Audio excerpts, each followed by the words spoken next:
isn't Donald Trump talking more about this? I mean, you mentioned at the top of the interview about the uranium sale. Yes. I mean, it seems that the foundation, yes. There's all these conflicts around the foundation. Well, he calls her crooked Hillary. Yeah, but I mean, but you don't hear him speaking about all of this. No detail. He has got to organize his attack. There's got to be a bomb a day. And he just praised the Lord and passed the ammunition. And he just isn't doing that. Why? I think it's disorganization in his campaign. I think his people don't understand enough about the negatives on Hillary.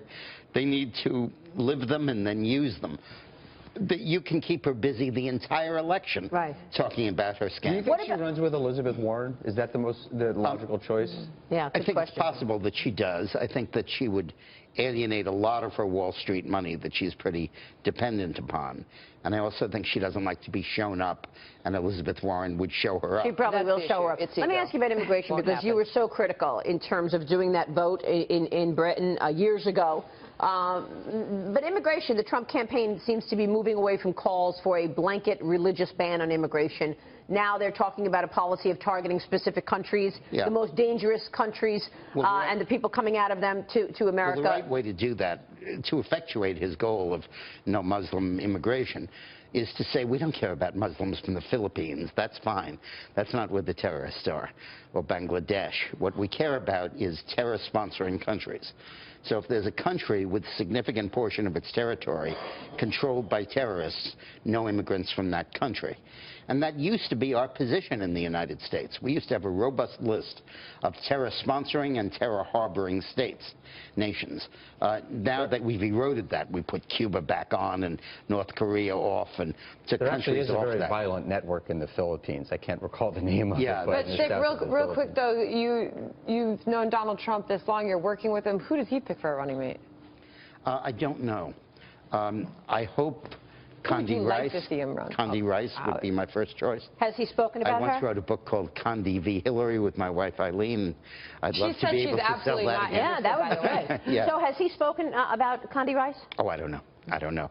But she would be a good choice. Newt Gingrich would be a good choice. He's interested. Yeah. I think he needs someone who is obviously very gravitas and very substantive, and I think he'd do well. But Donald Trump is not doing a good job of skewering Hillary's record. He needs to do a much better job. And there's much, and the other thing is to reach the Bernie Sanders vote, this left hook. Say that income inequality has soared under Obama and under Hillary. Gigantic, and the reason is quantitative easing and distributing money to these banks. That would be why she would choose Elizabeth Warren, right? Because the truth is, and you correct me if I'm wrong, I don't think they like each other very much. Right. They don't like each other, right? Elizabeth Warren is no, I don't think so. But Elizabeth Warren is a bankruptcy attorney. Her knowledge of economics and her knowledge is limited. Her knowledge of foreign affairs doesn't exist. And for Trump's VP, it's going to have to be somebody who can genuinely begin to be the attack dog on Hillary. That's not Condoleezza Rice. You've got to have someone in that position, as I mentioned with Katrina Pearson. Trump going after Elizabeth Warren is beneath him. They need somebody in a VP position that is going to be able to go after Hillary and do it legitimately and strongly. Well, he said he wants somebody younger to balance him out, and he said he wants somebody held elected. One of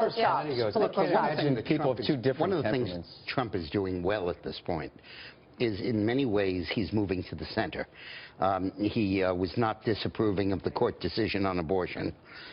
If he were to choose a running mate like Rice, it would speak volumes about his not being the polarizing figure. Remember the central fact of this contest between these two people.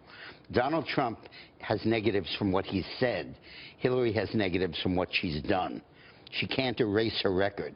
He can change his rhetoric. Interesting point. Great analysis. Dick, nice to have you on the program. Thank you, Rita. Come back soon. Good to be here. Dick Morris joining us there. Up